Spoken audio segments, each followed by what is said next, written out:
It's September, it's the start of the new academic year, and it is possible that you might be panicking a little bit, thinking, right, I need to get this year started as I mean to go on. There's loads of pressure, I need to get this right, otherwise the children will think XYZ, or I'm going to give them the wrong impression.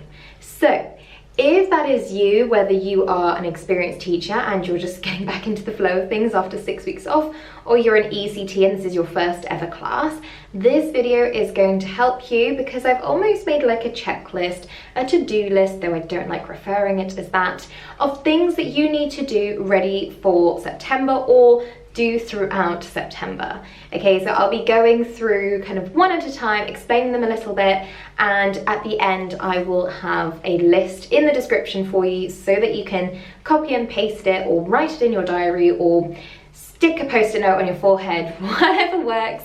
And let me know in the comments if I have missed anything or if you found this helpful, because obviously I want to create content that is useful and applicable to everyday use in the classroom and things that will actually help you in your professional journey. Let me introduce myself. Hello, my name is Miss Paris. Welcome back, or hello if you're new. On my channel you'll find tips, advice and information all about teaching, as well as being able to follow along with my own personal journey. So if that's something that interests you, make sure to check out previous videos. If you're doing your teacher training, I have a whole PGCE playlist. If you are an ECT, I have a general teaching tips playlist as well that you might be interested in. So go and check those out, and if they interest you or were helpful for you, please just subscribe, because it shows me that actually you are interested and these are beneficial for you. So the first thing to think about in September is your children.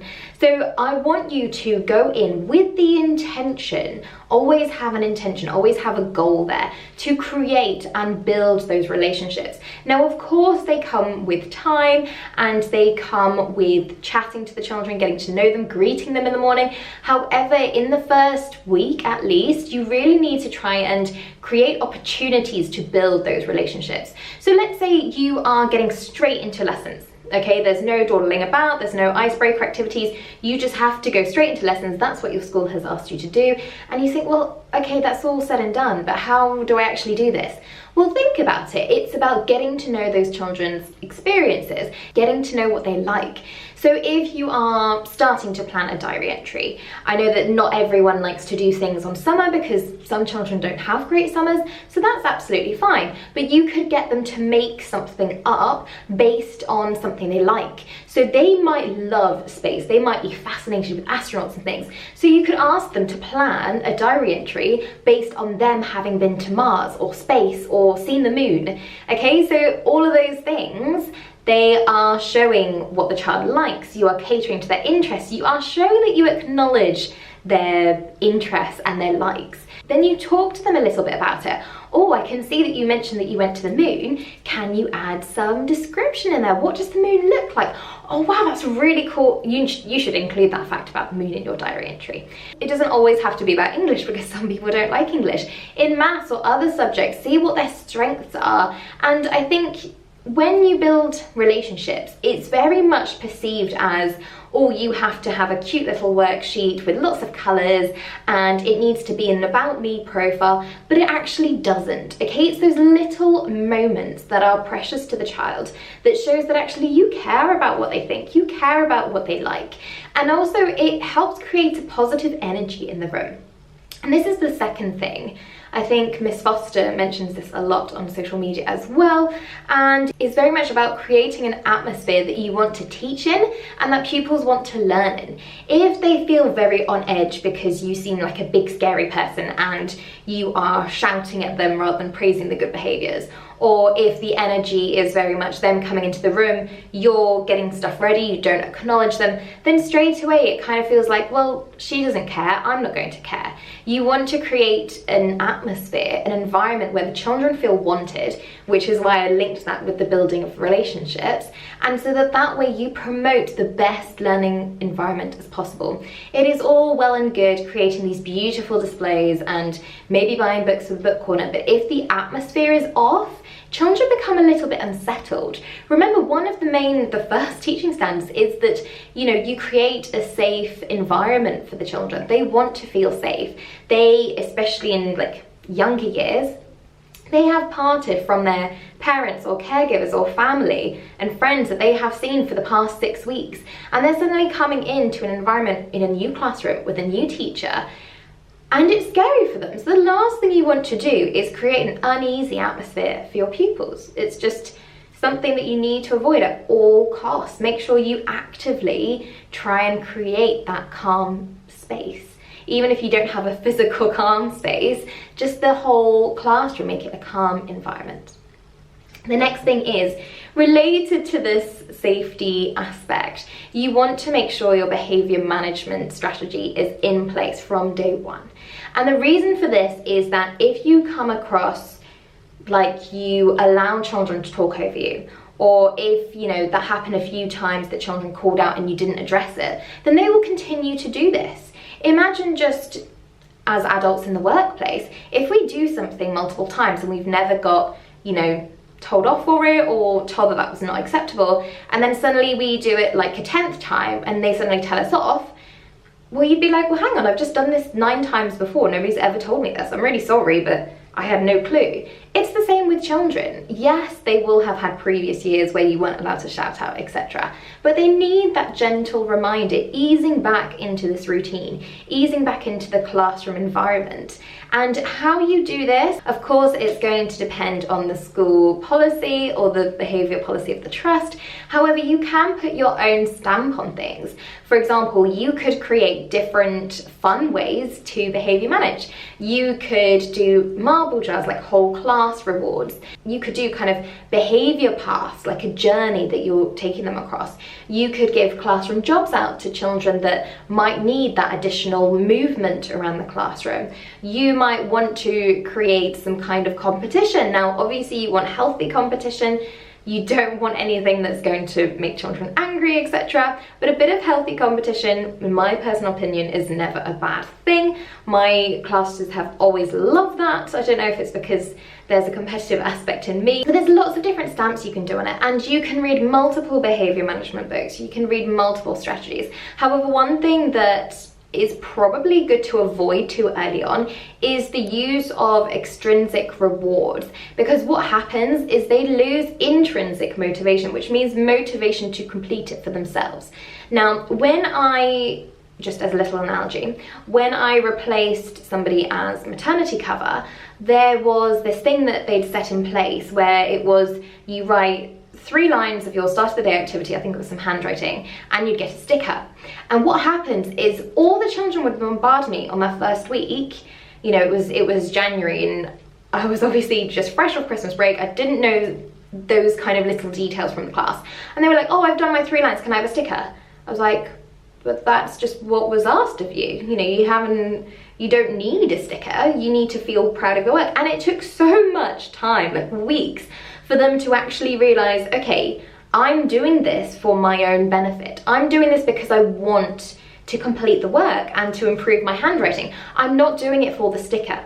Because then what you find is that they rush the work to get a sticker, or they only do the work if there's a reward at the end. And you don't want to instill that from the start, because otherwise they're not doing the work for the right reasons. And you find that if you were to take that reward away, take away the sticker, or if you run out of it, or she used to give sweets at the end of the week for the table with the most table points, they weren't doing it for the satisfaction of being their best self and, you know, showing those amazing learning behaviors that help them focus. They were too busy doing it for the sweets at the end.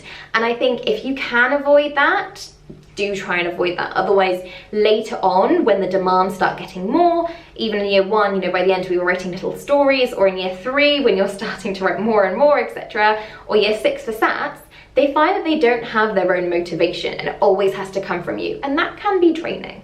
So behavior management strategy is your 3rd thing. Make sure that is up to scratch. Decide in advance your strategy and make sure that you put it in place from day 1. Don't give them a nice week off and then suddenly start in week 2, because then that kind of creates upheaval. Is she actually strict? Is she nice? Does she accept this? Does she not accept this? I did this last week, but this week I did it and now I'm getting told off. Or that person did it last week, they didn't get told off, but now I'm doing it and I get told off. You know, you don't want to create a sense of injustice in the room either. The fourth thing that I want you to do is from day one, try and instill some boundaries for yourself.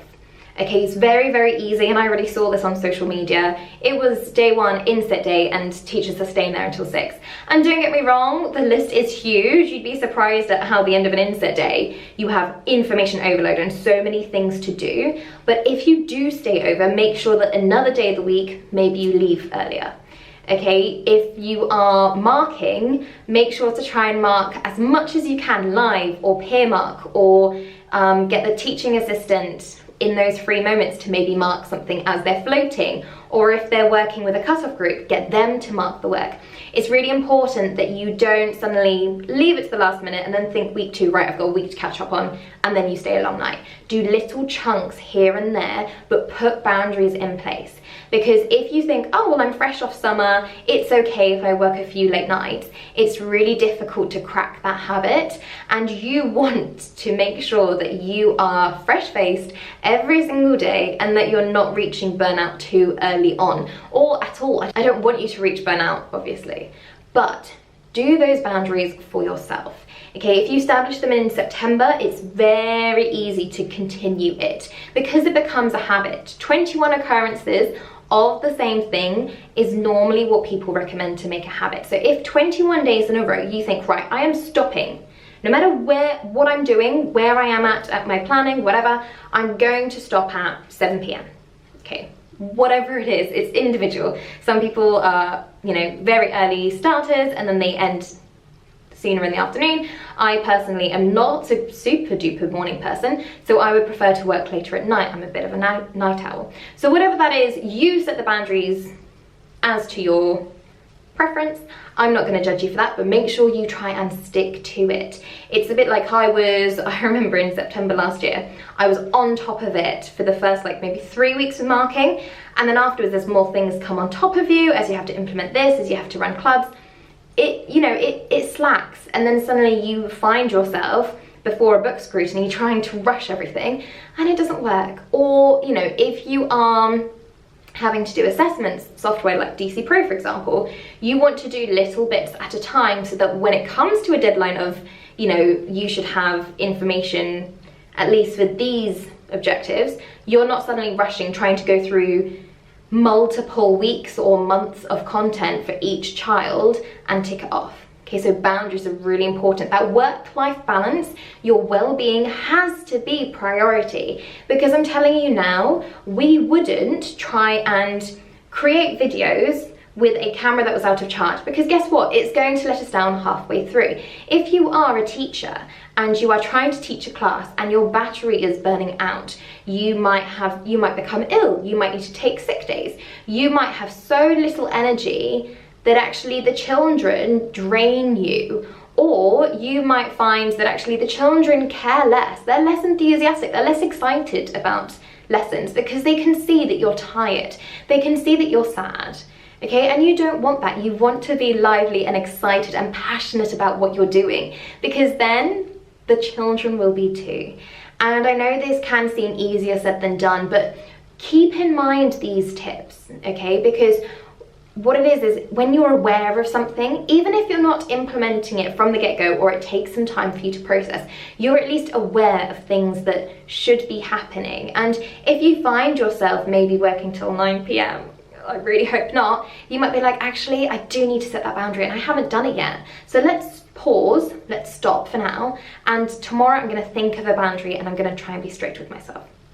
I hope that this has been helpful for you. Please make sure to comment any that I have missed below, because I realise this is a very quick video for me and there are lots more things that you could talk about. So do share any of your thoughts down below. Give it a like if you found it helpful, and make sure to subscribe or check out older videos if you're not yet sure whether you want to subscribe or not. I will see you soon for more teacher related content, and I look forward to hearing from you. See you later. Bye.